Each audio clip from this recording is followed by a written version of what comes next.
Good afternoon, ladies and gentlemen.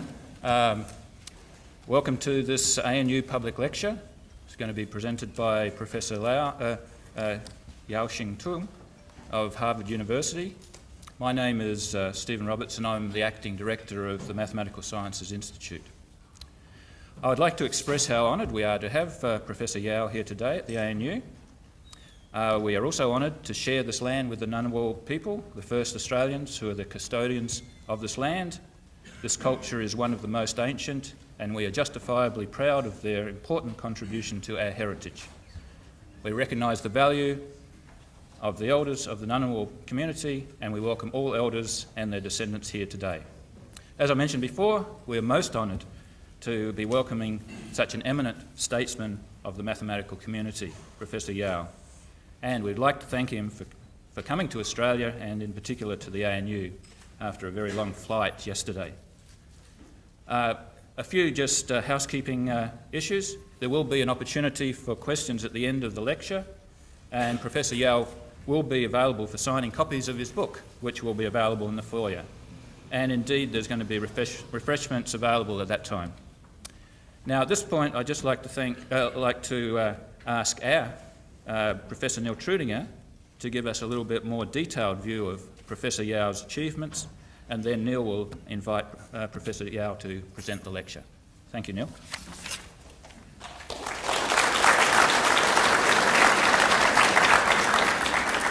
So thank you, Steve.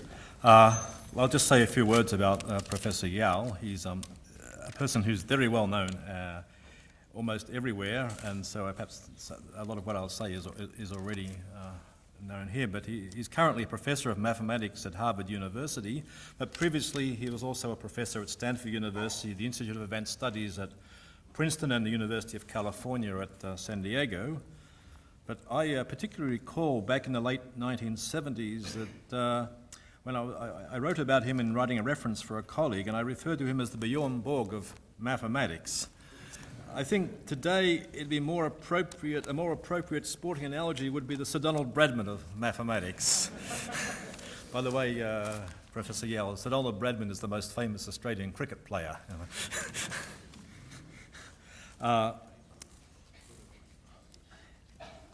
His research, and part of that will be covered in his today's lecture, has been recognised by many prestigious international awards, and including Fields Medal of the International Mathematical Union in 1983, the Crawford Prize of the Swedish Academy in 1994, US National Medal of Science in 1997, and earlier this year he was awarded the Wolf Prize. But let me talk a bit more about the non-research achievements of Professor Yau. He's played a monumental role in the development and promotion of mathematics in the world, and particularly in the country of his birth, China. And among many achievements were the establishment of prestigious and well-known research institutes, and these include the Institute of Mathematical Sciences in Hong Kong in 1993, was founded in 1993, the Morningside Center of Mathematics in Beijing, the Chinese Academy of Sciences in 1996, the Center of Mathematical Sciences in Hangzhou at Zhejiang University in 2002, and last year there was the inauguration of the Tsinghua Mathematical Sciences Center at Tsinghua University in Beijing. And next month a massive new conference center will open at Sanya on Hainan Island, which has also been established by Professor Yau. As well, Professor Yau has founded an international competition for high school projects. This was started in 2008, and he's recently started a national competition in China for undergraduate students. It would take a long time to list all of his activities, but many of these have been supported by his tireless efforts in raising funds from private enterprise. So here's a good lesson to all of the scientists here, what can be achieved by not just brilliance of the research, but also by this persistency and enterprise in raising funds. Professor Yau, we are very honoured to have you present what is, I understand, the first public lecture on your recent book with Steve Nardis, And I'm very glad that it's here in Canberra and at the Australian National University, which is the leading university in the Southern Hemisphere. This is well known from the media, local media. So it is with great honour and pleasure that I now introduce Professor Ying-Tung Yau to speak on the shape of inner space, string theory and the hidden dimensions of the universe. Thank you.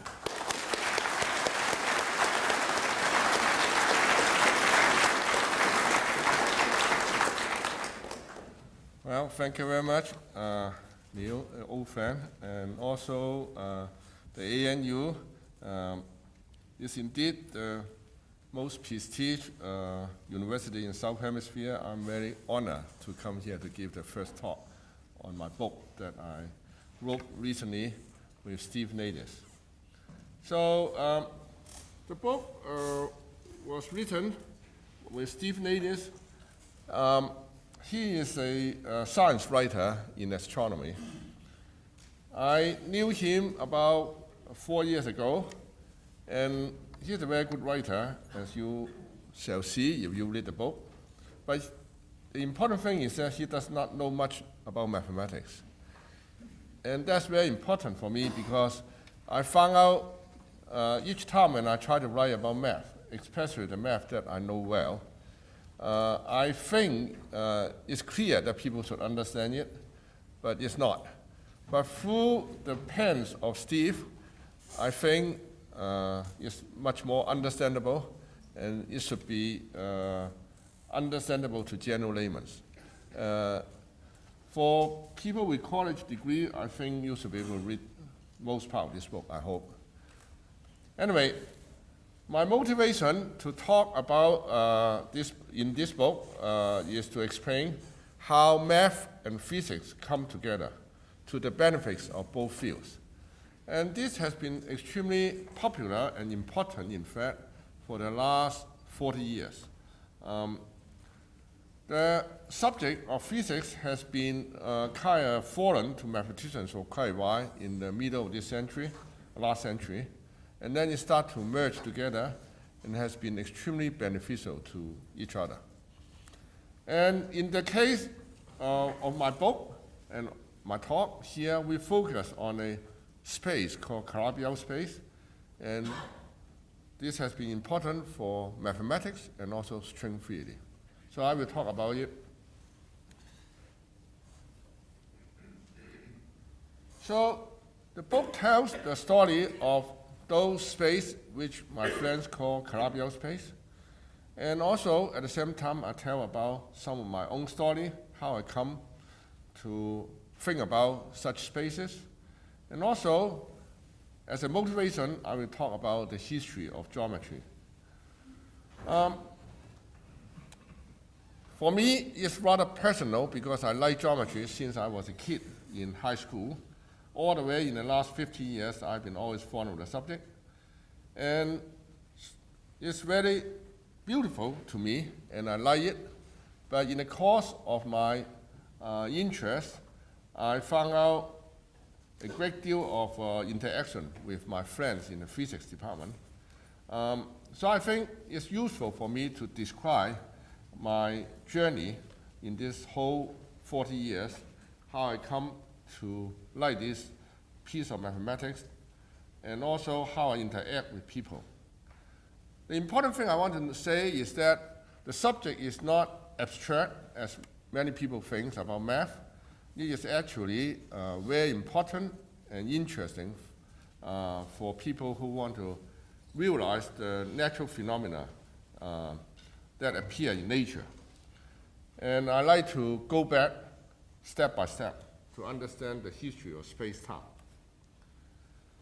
So naturally, the history dates back even earlier than the Greeks, but I will start out from Euclidean geometry.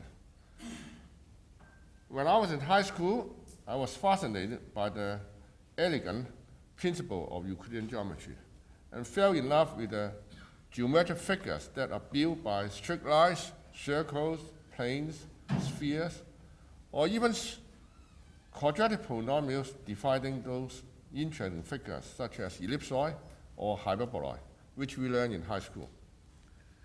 There are beautiful theorems proven in Euclidean time, and I felt very much excited by it. They are very beautiful, but yet it's clear that it does not exhaust the beauty of nature. For example, we cannot even describe a simple object like an apple by classical geometry, which use straight lines and circles and all that. Until later, in Newton's time, we realized the true power of calculus, a subject that provides us with tools to describe curved objects like an apple. The geometry of curved space is fascinating because now we have a huge window to see geometric figures that come up in nature. In a sense, calculus gives a way to estimate objects by extending Euclidean geometry through some infinite process. I was especially fascinated by the concept of curvature. Because everything that we see, we look around, we see a curve, we see surfaces, they all have some kind of curvature. But there are many, many interesting surfaces that are curved around. We need to focus on some interesting subjects to do some investigation. An important example for geometers is a surface defined by subfilm. This is rather funny in many ways to my family. For example, my wife always found that kind of interesting that a modern geometer pays so much attention to such a simple object like the subfilm. Well, it's a fascinating subject. It was invented, well, I won't say invent, it was initiated in the 19th century by Petal. He liked to know the following question. He said, you dip a Y into a pool of soap, and then you took the Y out, you see a soap film bound by the Y. So this is a very simple process. Everybody can do it in your kitchen. And it's a fascinating experiment because there are many, many different kinds of geometry you can produce by looking at it. In fact, in quite a lot of museums of science, they do this experiment. You see beautiful geometry out of it. So Petal asked, given any closed curve, can you prove in a rigorous manner produce a surface of minimal area bound by that curve? So this problem is known as Petal Problem.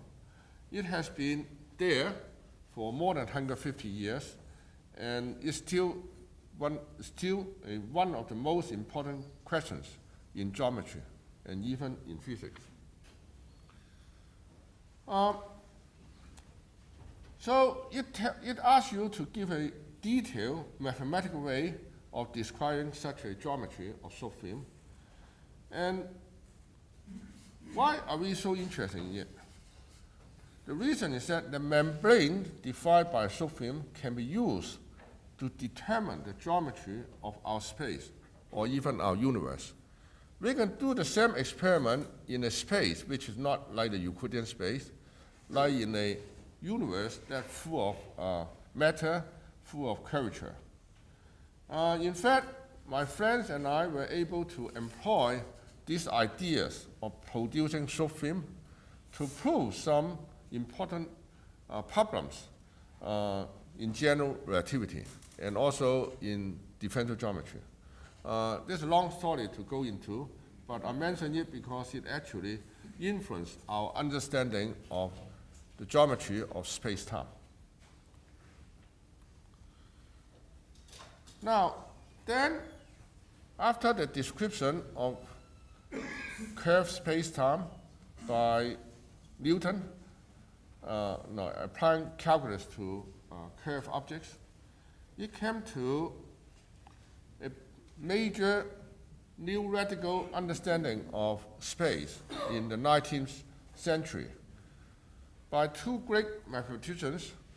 One is Gauss, the second one is Riemann, who was student of Gauss. Gauss understands some very important part of the curvature that appears in space. And Riemann starts to give a new concept of the notion of space. The objects are no longer confined to the flat linear space as we see it by our own eye. It would be an abstract space with arbitrary dimension in which we could describe distance, we could describe curvature. So we can also develop a form of calculus that is especially suited to such an abstract space. Well, at the beginning, people thought that it was just some abstract terms that mathematicians are playing around with no reality. Well, this turns out to be not true. It took about 50 years later until Einstein realized that this kind of geometry, which we now call Riemannian geometry in memory of Riemann, this geometry is exactly what he needed to unify Newtonian gravity with special relativity. This insight culminated in the famous work of Einstein on general relativity. This was in 1915 when it was accomplished. I learned about Riemannian geometry during my first year as a graduate student in Berkeley. I arrived in Berkeley in 1969. After a couple of months, when I started to learn about such geometry, I toyed around with some statements that relate the curvature of a space. So the curvature of space is the shape of geometry, to something called topology. Topology is a more crude way to characterize the shape. I try to relate the concept of curvature with topology. So let me explain the concept of topology again. It is a concept of space that is unrelated to the way that we measure distance in that space. We can bend or twist the space around, we still see the topology. So it measures something less precise than geometry, and yet the most fundamental part of the space. If we want to measure the distance and sum up all the details, then we call it geometry. But if we want to know the most basic and yet more rough concept of space, that will be geometry. That will be topology, I'm sorry. So, for example, the sphere and the ellipsoid, as is described here, have the same topology because I can move the ellipsoid to the sphere by deforming it. But they have a different shape, they have a different geometry. The reason is that the curvature of the sphere and the curvature of the ellipsoid are different. Also, I can move the thin donut to this little bit funny shape of the geometry down here. They have the same topology, but yet they have different shapes, so they have different geometry. So topology are those concepts that are invariant under deformation by moving the space around. Like I just pull the donut into this shape or squash the ellipsoid to the sphere. So we want to describe the basic property of topology in linking with the more refined concept of curvature. So I was interested in doing this subject when I was first year graduate student. And in fact, I found some interesting statements during the first few months. So while I was photocopying those notes in the copying room in Berkeley, I ran into Arthur Fisher. He was a junior postdoc at the time in Berkeley. He was very interesting to what I wrote in those notes, although I was just a beginning graduate student. But then he got extremely fascinating that it's possible to relate curvature to topology in a very precise manner. And he insists that it should be useful for physics, although I don't think he knows that much at that time either.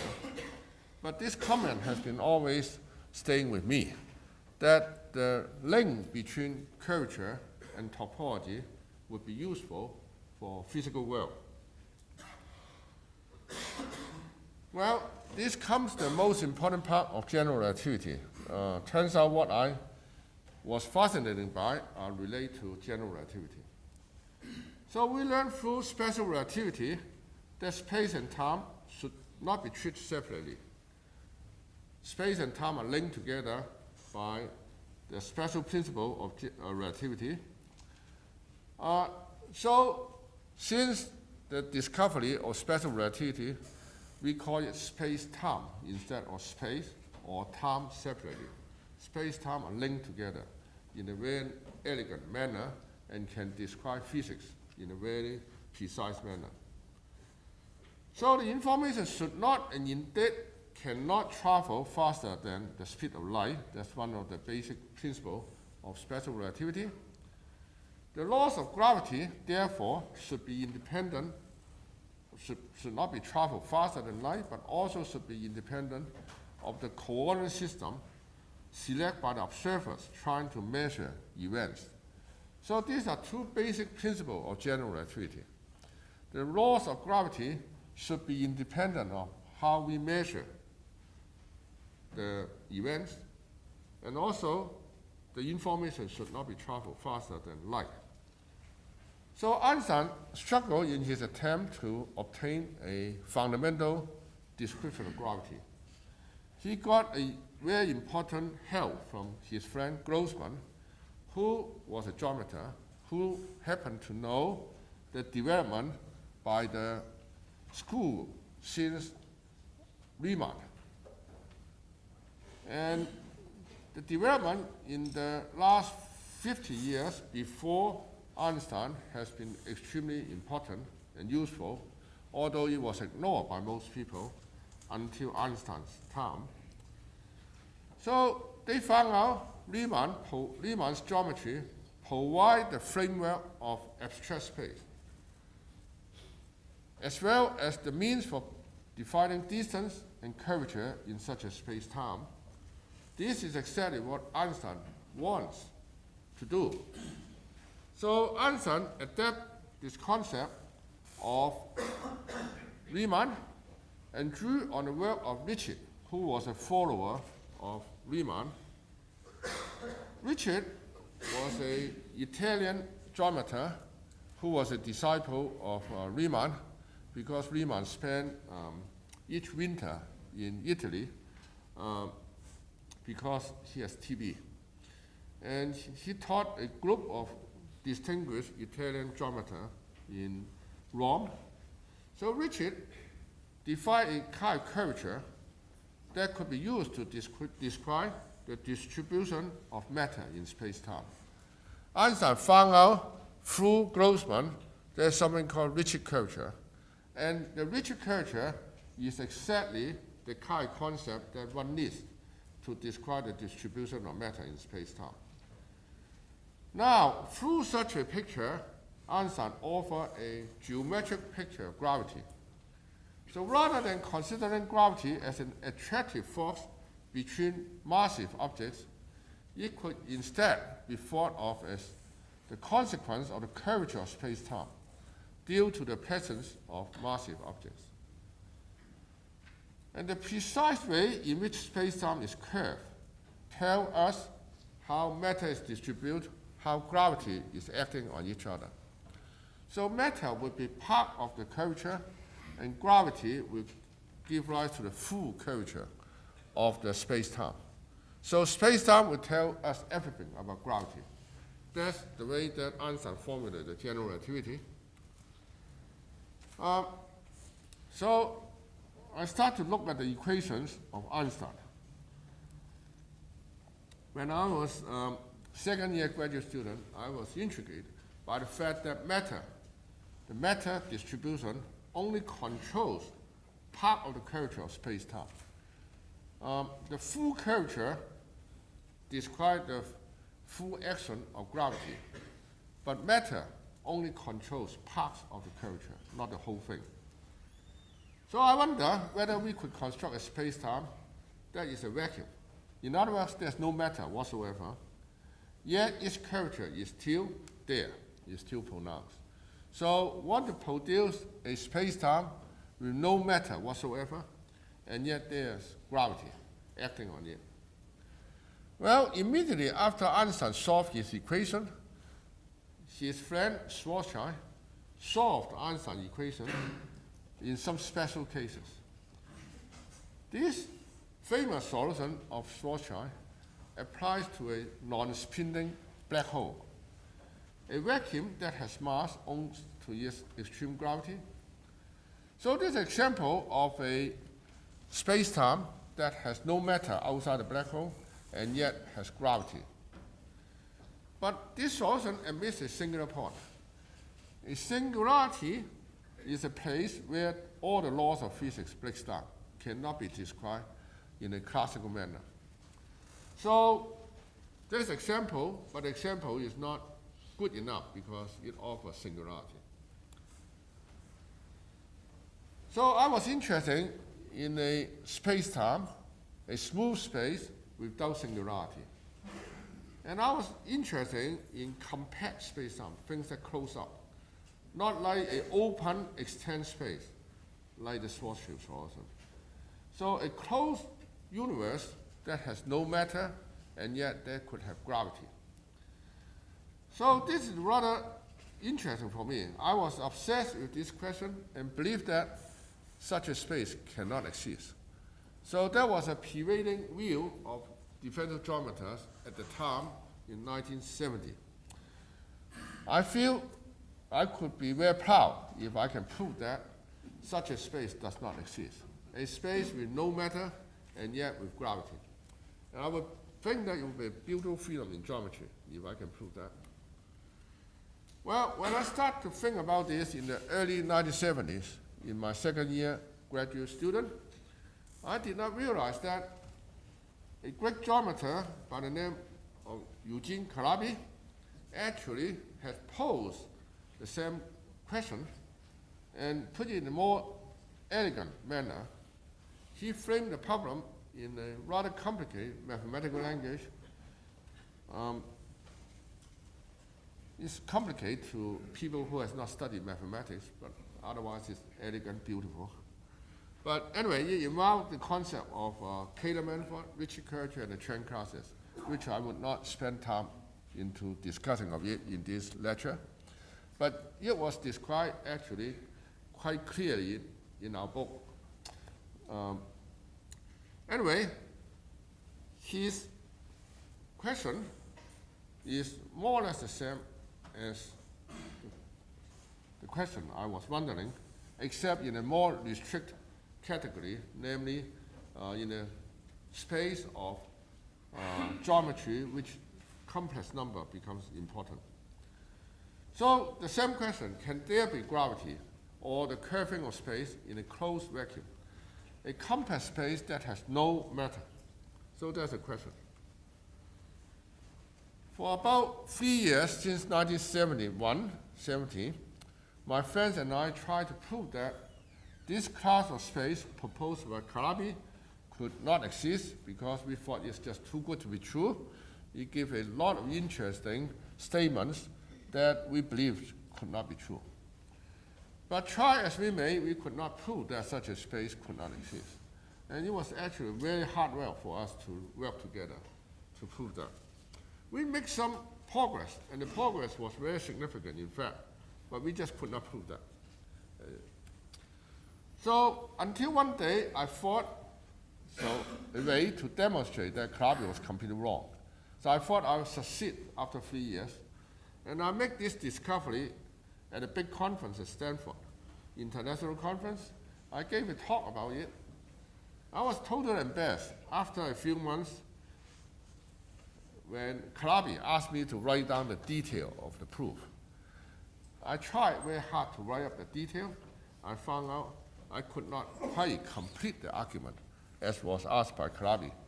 Although Calabi thought that it was right at the beginning, at the first sight, and every people thought it was right, the argument proved that it doesn't exist. And then when I was trying to write it down in a rigorous manner, I found I could not do it. So after 2 weeks of non-sleeping, more or less, I decided something must be right after all. Namely, the conjectures must be right after all, because it always breaks down at the most delicate moment, and I think nature could not be that stupid. It must provide a good way to understand the beautiful geometry behind it. So I decided it must be right. So I spent another 3 years to try to prove this conjecture.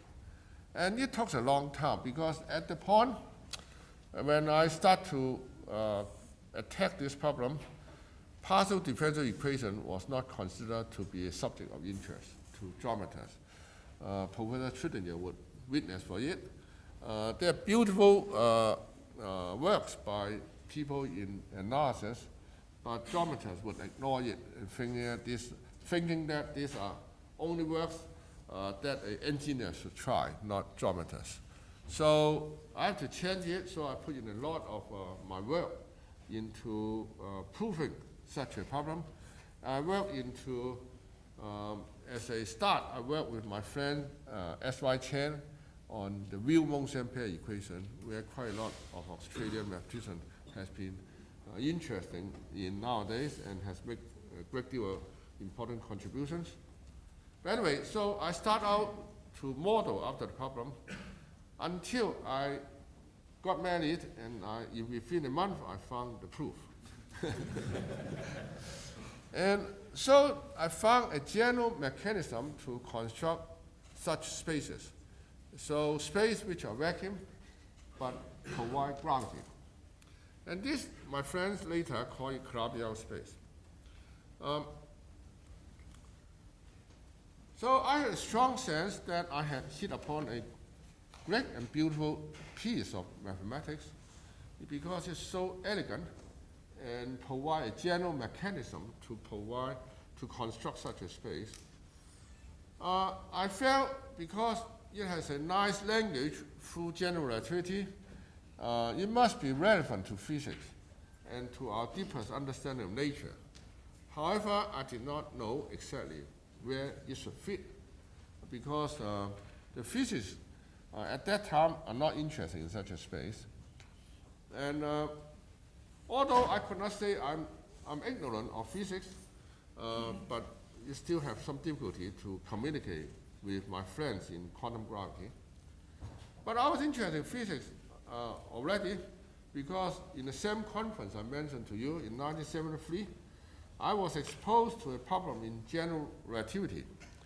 The problem is called the positive mass conjecture. And so it was discussed by a Chicago physicist, Robert Garros. And it was fascinating to me also. It was a question of how to prove the mass or energy of our universe, as was described by Einstein, has to be positive.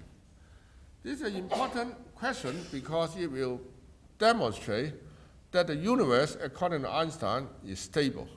It cannot fall apart.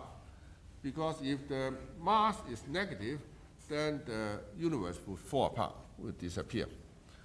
So this finally I was able to accomplish with my former student, Rick Shern, in Stanford.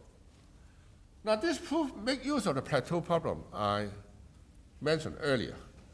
So these are geometry, and so I kind of feel proud that differential geometry could play an important role in space-time physics. I ran a special year of geometry seminar in Princeton in the Institute for Advanced Study, where a lot of physicists participate. And I moved to the Institute for Advanced Study after that year as a faculty member. There were many young postdoc fellows there. In 1981, I made an offer to Gary Horowitz, who was a postdoc fellow, and we have the intention to study classical relativity together. Well, little do I know that something interesting happens after that. When I visit my wife in San Diego, I got several phone calls.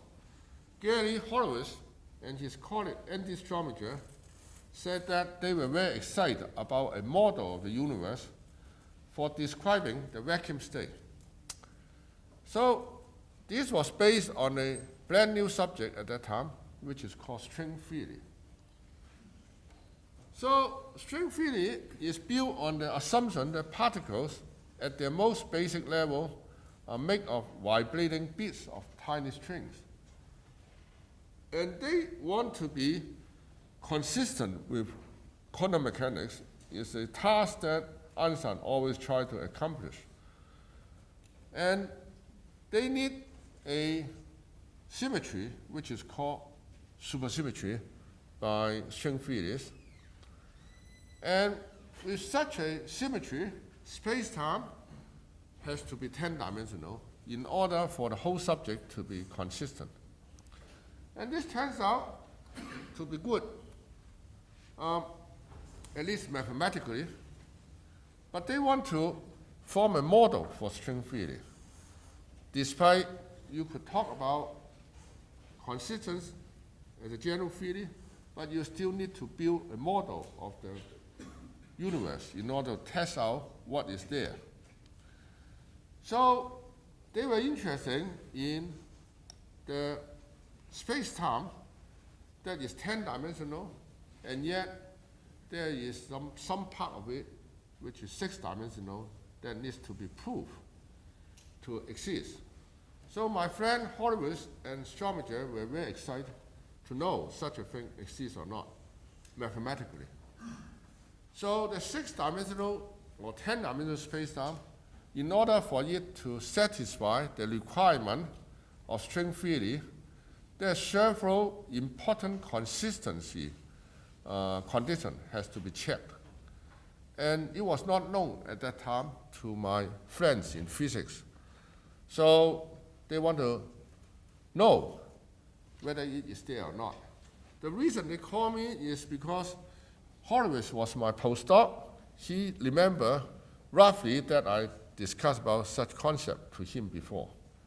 So he wanted to make sure. They called me up, and to their delight, I told them this is exactly the space that I proved to exist in the Calabi conjecture. Then immediately I got a phone call from Ed Witten, whom I met in Princeton the year before. So Witten told me that, well, string theory is, the birth of string theory is one of the most exciting eras in theoretical physics. He said it was just like the time when quantum mechanics was developed. He told me in those days, in Heisenberg's time, in all those great excitement days in quantum mechanics, everybody who make a contribution has left a name in the history of physics.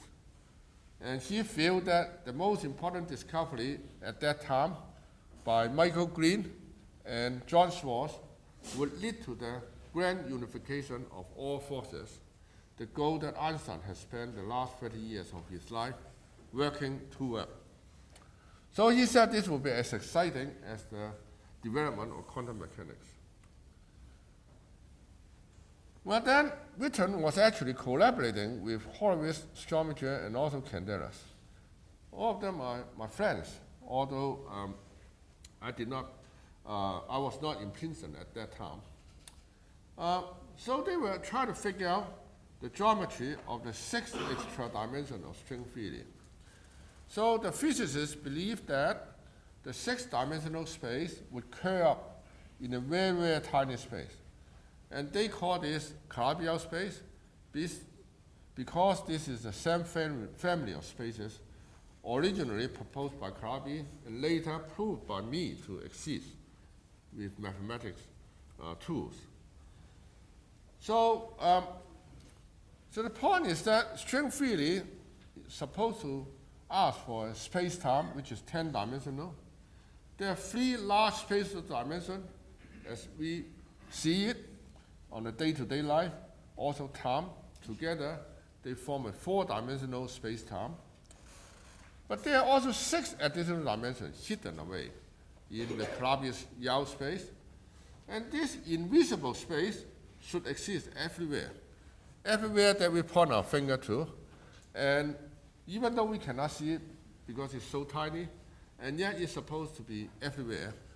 And the point is that the quantum physics or the particle physics should be able to be derived from this 6-dimensional space if string theory is accurate. So the exact geometry of Calabi-Yau space dictates the properties of our universe and the kind of physics we see. And so we call it the shape of inner space, as we put it in our book. If suppose we know the topology and the geometry of this space, it will give us a recipe to calculate the kind of particles that exist, their masses, the way in which they interact, and the constant of nature, hopefully can be understood by understanding this geometry. So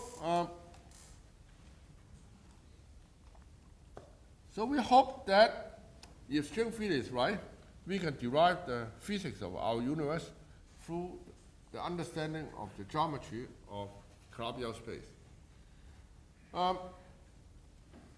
So far, it has not been found in experiment, but on the other hand, it has not been found any contradiction.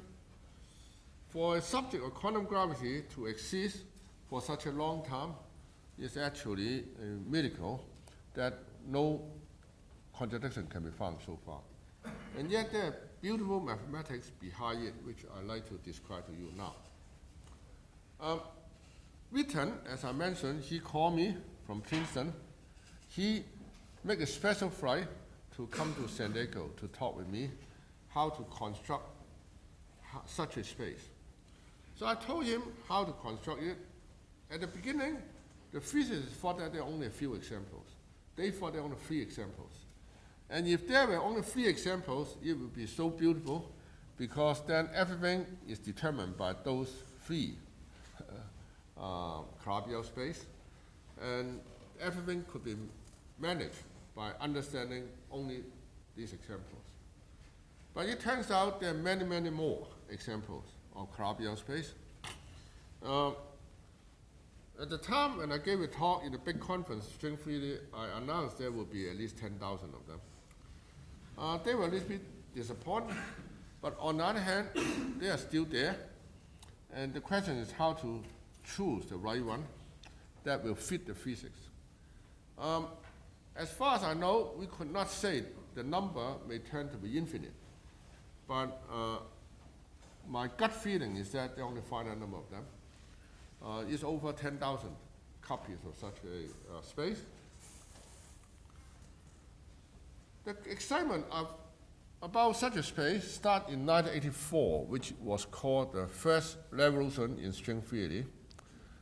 But enthusiasm keep up for quite a few years, but then it dies down. But it picks up again in the late 1980s, when Brian Greene and Placer and also Candelas begin to explore a concept called meter symmetry in the concept of Calabi-Yau space. So Brian Greene was my postdoc at the time, and Placer was a student of WAFA. So they were writing this spectacular paper called meter symmetry. So the basic idea was that you could have 2 different Calabi-Yau space. 2 space may describe nature, but they could have completely different topology. That 2 space cannot be deformed to each other. It seemed to have nothing in common. Nevertheless, they could give rise to the same principle of physics, the same quantum physics. And this rather remarkable fact that has never appeared in quantum field theory before, that you could have completely different space-time give rise to the same physics. And this concept established a very deep and important concept among the space of all Calabi-Yau space, even for mathematicians. Now, this is something we are very excited about as a mathematician because it leads to some theorems, theorems that can be proved whether string theory is right or wrong. These are problems that has been around for 100 years, which is called enumerative geometry. Some of the problems even go back to 1,000 years old. It's question of how to count the number of curves in a suitable equation. And we did not know how to give answer to such a complicated problem. And yet the meter symmetry that I just described by my postdoc and my graduate student turns out to be a very important tool to find the formula. The formula was found and was proved later by us. The proof was independent of physics, was completely based on rigorous mathematics. And this was very exciting because what it means is that the idea inspired by string theory could lead to some very complicated and difficult formula, which up to now we have no idea how the formula would come without knowing some idea from string theory. And yet we can prove it without string theory, completely rigorous mathematics. But the proof depends on the knowledge of the formula. So we have much more confidence on such a complicated subject such as string theory. At least from a mathematical point of view, although string theory has not been confirmed by physical experiment which need to be done, but it certainly has been a very good inspiration for many subjects in mathematics. This inspiration is not just for meter symmetry. There's only one important branch of mathematics that are inspired by string theory, but there are many, many other branches of mathematics which are completely disconnected from each other at the beginning, but after the inspiration of string theory, we see the connection between them. So even if string theory did not unify gravity and quantum mechanics, it has unexpectedly unified different branches of mathematics. So we still don't know the final work of string theory would be, but in the past 2,000 years, the concept of geometry has evolved over several important stages to the current state of modern geometry, as I said, from Euclid to Newton to Riemann to Gauss and to Einstein and to string theory.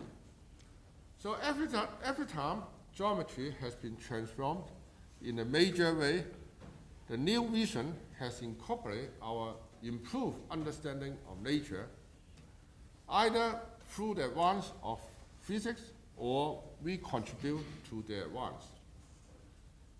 So we hope and it seems likely that we shall witness another major development in the 21st century, the advent of quantum geometry, a geometry that can incorporate quantum physics, which is most powerful in the small, and general relativity, which is most powerful in the large. And this is still the major task that physicists want to do, and I hope mathematicians can contribute to it. So the abstract mathematics that are revealed by all this process is mysterious at the same time and fascinating at the same time. And I really hope that this book the shape of inner space, can describe how a mathematician works. Many popular writers, including movie writers, has described mathematicians as somewhat weird, such as a janitor who solves century-old math problems on the side while mopping or dusting the floors, as was described in this movie called Good Will Hunter, or by some movie or some books that a billionaire mathematician has to be mentally ill. But I think mathematicians are really normal scientists who look at science from a different, more abstract point of view. We just look at nature, and sometimes because we look at things in more abstract point of view, we keep it to ourselves more than physicists who can talk about experiment, talk about what they discover in the lab. But nonetheless, mathematicians think about things that is based on the truth and the beauty of nature, the same as it is in physics. Our book tries to convey how the interface between mathematicians and physicists can take place, and how important ideas flow through different disciplines, with the result being the breadth of new and important concepts that has transformed our understanding of nature in the last 40 years or 100 years. As I said, it has already come together to produce some beautiful mathematics and also very intricate physics. The mathematics is so beautiful, in fact, and it has branched out in so many different ideas. So I really hope that you will make the physics to branch into a new dimension also. The story is still unfolding, to be sure, and I consider myself luckily to be part of it. Let's see.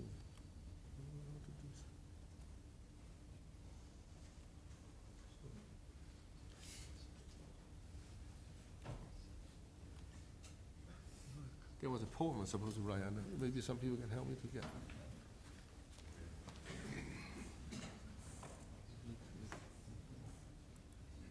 Oh yeah.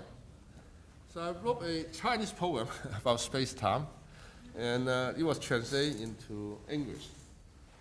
So, of course, the translation is somewhat different after it's in English, but it's my feeling about the way that people has been looking at space-time for the last few thousand years, and it was, I say, fascinating.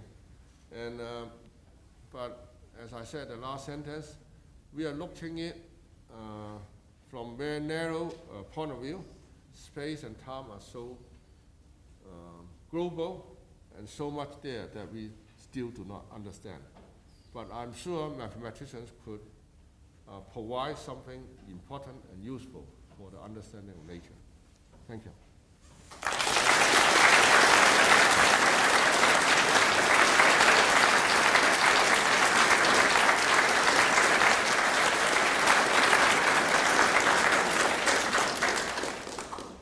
Thank you very much. I think we have a good 5 minutes if we want to have some questions. And just to remind everyone, there will actually be some books available up in the foyer and some refreshments as well. Some questions? You mentioned the number 10 to the 4, 10,000 versions of Calabi-Yau spaces, and I think that might be the same as the 10 to 500 million suspects counted. And then you said you had a gut feeling that there's a finite number rather than an infinite number. Can you talk about those numbers a little bit, your gut feeling? Well, first of all, 10,000 is the topology of the space-time, but you can build on each space-time, on each Calabi-Yau space, you can build vector bundles, you can build all kinds of things into it. So each one becomes much more. So based on each Calabi-Yau, you can build many more string fields over it. That's why eventually it becomes 10 to the power 500. But the space-time, the topology of it is still about 10,000 to 20,000. Now, I feel it's finite. Maybe it's just superstitious. I try all kind of methods to construct infinite number of them, and many people also try. none of them succeed. So all I can say is by experience, and that's why I call it gut feeling. Okay? Isn't this the poetry of the unknowable? What? The poetry of the unknowable. Yeah. Maybe that's a comment. It's a comment. Is there anything more that you can say for a layman to understand this notion of mirror symmetry? You describe pairs of spaces which were otherwise totally different. How did you come to choose those pairs and then find that they happen to be mirror images? Basically, in terms of circle, if there's, instead of 6-dimensional, it's a circle.